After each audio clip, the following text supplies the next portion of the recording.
ఇక్కడ పాయింట్ ఏంటంటే I just want explain the whole concept. ఇప్పుడు నేను ఆల్మోస్ట్ ఒక 1 year బ్యాక్ ఏదో ట్వీట్స్ పెట్టాను అనే ఎలిగేషన్. ఆ ట్వీట్స్ ఎవరో మనోభావాలు దెబ్బతిన్నాయి.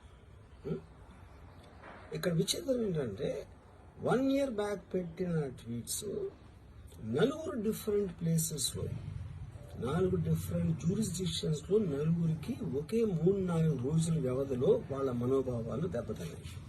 వాళ్ళు ఆ పరంగా కంప్లైంట్ ఇవ్వడం, కేసులు పెట్టడం జరిగింది. ఇక్కడ పాయింట్ 1, ఎవరి మీద అయితే నేను పెట్టానని వాళ్ళు చెప్తున్నారో వాళ్ళకి లేదు, ఎవరో థర్డ్ పార్టీ, అసలు సంబంధం లేనివాడు. ఆ కాంటెక్స్ట్ లో అసలు ఈ కేసు ఎలాగా, ఈ సెక్షన్స్ ఎలా వర్తిస్తాయి అనేది అప్పుడు ఆబ్వియస్ గా నాకు వచ్చే అనుమానం కానీ, నాకు కానీ, నా మనుషులు కానీ